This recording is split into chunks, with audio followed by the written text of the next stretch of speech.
Good evening. This is Zeph Bro here, or is it morning? No, it's evening, I believe.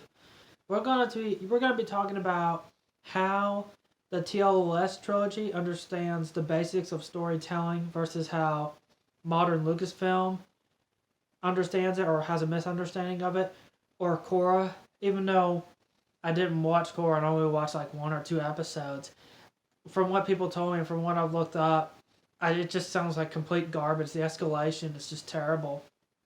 But when it comes to the TLOS trilogy and the Last Airbender trilogy, they seem to understand the basics of a beginning, middle, and end. And you could use other examples like the Star Wars original trilogy or the Lord of the Rings trilogy and their understanding of a beginning, middle, and end. But everybody knows how they understand the basics. That's not to say that you can't break the mold of this. That's not to say it can't work.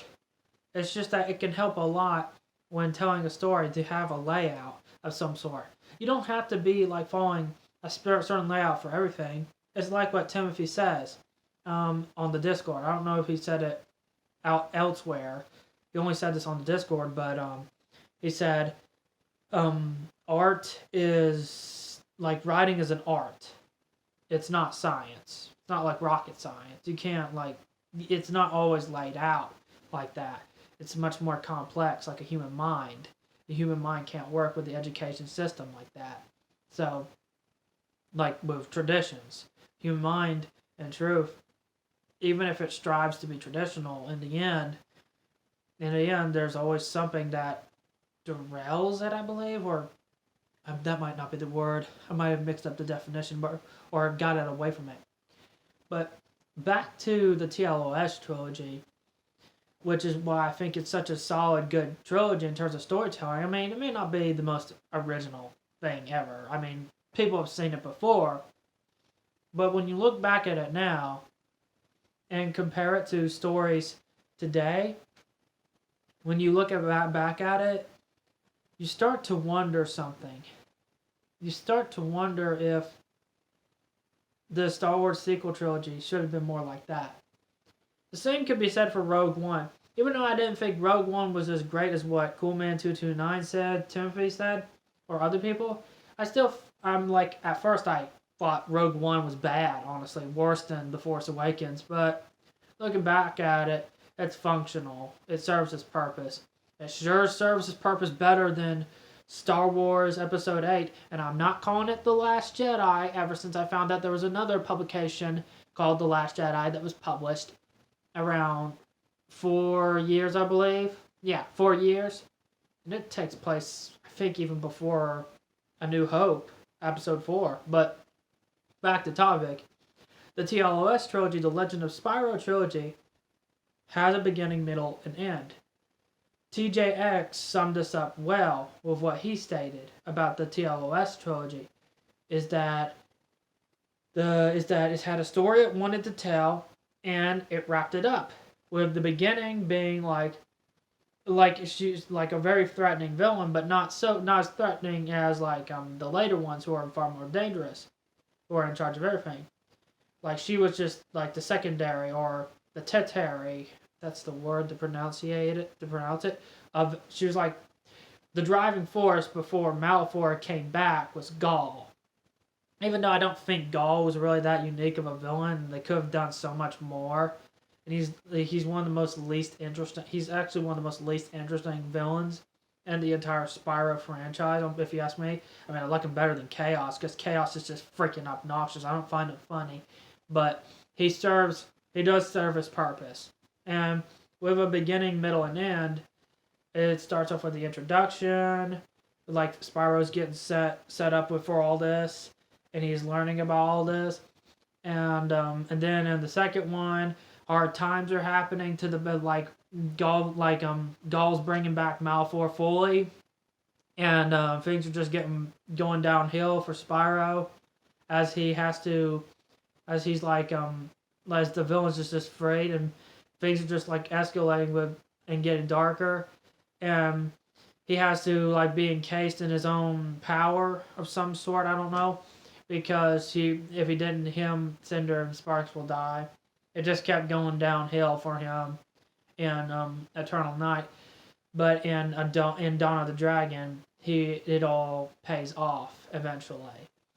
Like it's like in the Last Airbender trilogy, beginning, middle, and end. First, somewhat of like a villain that was threatening, but not too much for the protagonist to handle. And then you have someone who's much more challenging, being Azula. And the third one, you have it all where it's built up to Ozai. That's what the TLOS trilogy did. It built up to Malifaux, and they could have done more with Malifaux, with like not messing with his voice, because it's freaking Mark Hamill, but it knew its limits. The thing is about the TLOS trilogy is that it knows when to just call it a quits. It knows when to like just be like, okay, I've got to settle down. I got to settle down. Like, how far can I go of what I've been building up to? What's the point? Why go further than this? The whole thing has been building up to this one moment, and it finishes right from there. There's no reason to make a fourth one. It would really ruin the experience, like with Toy Story 4. You don't need to bring back the characters. You why not do like with Digimon Tamers, or even Digimon Adventure. I think that's the name of the second season. But when it comes to those generations of new seasons, they had different characters. There's so much of what you could have done with Toy Story, with different main characters, but instead, Buzz, Woody, and all the other characters are just treated as merchandise to just continue the franchise on and on and on when they serve their purpose. It's not to say, oh, we're done with them, like as if they should just be left in the dirt. No. What I'm trying to say is that they should be just respected. They serve their purpose. You can't go any further than that. That was a great story arc. Sure, you might use concepts, but it won't live up to that big moment that the story was centered around on with Andy. That was such a big moment, because Andy was like the center of attention throughout the entire toys, and when you set the ending up, you can't go further than that, which is why they should have done with different characters and have different perspectives of things. And yeah, I just don't get why they would continue with them except for merchandise. It just doesn't make sense to me. And the fact that movies have kind of be agenda oriented, but I'm getting a little bit off topic here. But I'm trying to say is that with the TLOS Spyro, the Legend of Spyro trilogy, the Legend of Spyro trilogy's layout, it has the sense of simple escalation without getting too far into things, of getting distracted. Another problem that I've noticed is that a lot of franchises seem to have distractions with what they're focusing on, and it leads to a lot of problems, like with cliffhangers, and gives them ideas. Oh, it should go with this certain aspect. And because of those distractions, it ruins the narrative. It ruins, and when you have all these other plot points of what needs to be focused on, and don't have a simple layout, and one of them, like you get to attach to one of them, it'll ruin every other plot point. Like with certain video game series where they didn't need cliffhangers, all because of just one certain plot point that they were caught up in. But the thing is, the TLS trilogy wasn't caught up on every plot point. It was only to one certain plot point, maybe two, but one certain plot point was for Spyro to be who lived in the hard times of trying to spread his love, trying to give his love out to the world and what he's striving for. Whereas for Malifaux, he had the good times, but doesn't understand what it really means to love someone. He was just in it for himself and all. There's like a parallel between the two. So, Spyro didn't get what Malifaux got, and how Cinder was treated by Gull and Malifaux. was he is because Malfoy just used her for his own personal gain, and Sparrow didn't. And it didn't focus far off into that. It didn't have any other extra plot points. It's just really a simple narrative, but it knew where it was going. You have things like in the sequel trilogy that don't seem to know where it's going. It was so many fans now of Star Wars. So many people are wondering if there's even anything at all going on with the story, like with what J.J. Abrams was setting up Rian Johnson. Even though Rian Johnson could have done better, and he didn't have an excuse to bring the crappy mess that he brought with Episode 8. I should have said Episode 8, not The Last Shadow, because there's already a novel called that. But back to what I'm saying, Rian Johnson didn't have an excuse to make the ridiculous mess he made.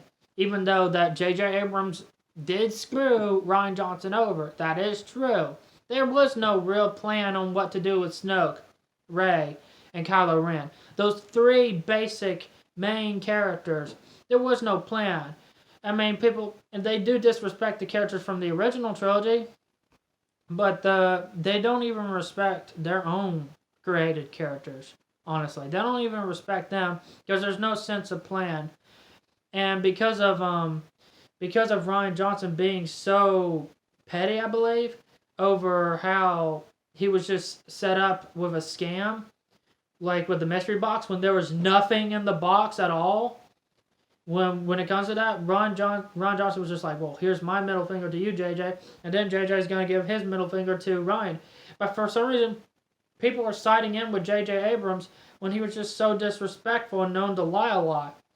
Known to be just a deceitful little invert. Okay? Deceitful little transvestigation invert. That's all I'm going to say about J.J. Abrams. Because I'm sick and tired of the behavior of how this guy stands and saying the widest wall. That's just... Yeah, just... You know where that was implied to, and it's quite upsetting. But they don't have a plan. They don't really have a setup for anything of the sequel trilogy. There's no direction. It's directionless. The Rise of Skywalker, unless if Rise of Skywalker or whatever. There isn't. It seems more so it's the mishandling of Skywalker or the fall of Skywalker.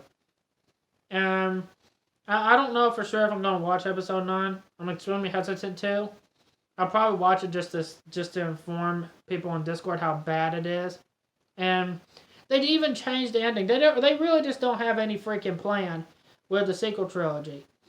And you might as well just have the basic, simple, seen-it-before story of The Legend of Sparrow, which is far much more better written, despite the fact that it's not really that much of a blown away for its time. But in comparison to the sequel trilogy, it's a freaking masterpiece extraordinaire. And that's the problem, is that when looking at the Legend of Spyro trilogy and comparing it to the Star Wars sequel trilogy, people need to take notes on how it handled its story escalation better than Star Wars The Last Jedi, in having too many distracting plot points and was going nowhere with it, and because of its distracting plot points and getting caught up to one, instead of like settling the score and just completely doing something completely out of the ordinary, or not even caring, not even going anywhere, not even going anywhere with it, to the point where you don't even feel like you're going to a desert. You feel like you're going into outer space, like as if you're far away from a galaxy far, far away. So that's just how I feel about how about it all. Is that when you look at the Legend of Spyro trilogy with its escalation, its simple escalation layout, and compare it to the Star Wars sequel trilogy, it goes to show that something that was just so simple, that was so seen it before, is far much more better handled as a story in comparison to a far, far much more big corporate business that you would think that they be more professional by.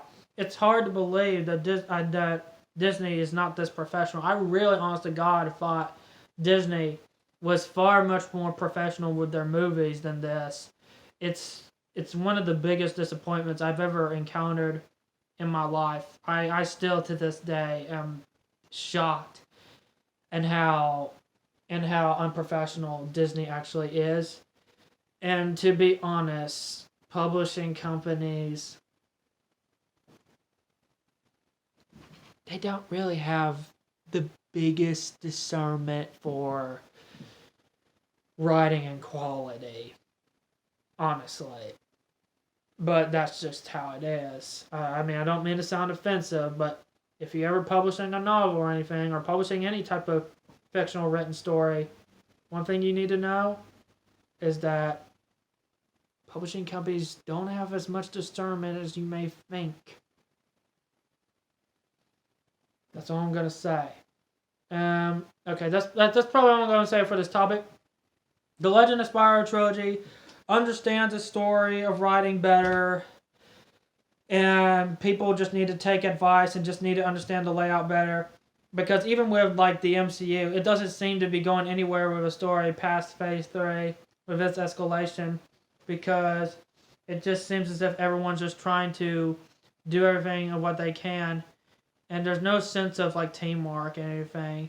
There's just so much interference, and it makes you wonder if the writers from Phase 1 should have been more treated with more respect than what they were in Phase 2 and 3, which is why it's reached to a very mixed viewing. That's all I can say. The Legend of Spyro trilogy, people just need to look at the trilogy, think of A New Beginning, Eternal Night, and Dawn of the Dragon. Think about how that escalation works and see how that would work with your layout, because it can really help a lot in terms of influence, in terms of like influencing you how to work on escalation of writing. Like like with how the antagonists are. First, a villain that has something that has a lot to do with being threatening, a villain that has all of it, has nearly all of it, and then one that's just responsible for all. That's just how I see it. This is Zephyr here. If you really want to submit a topic to me, please do. I might even link my Discord for you to submit the topic. Till then, this is Zephyr here, signing off.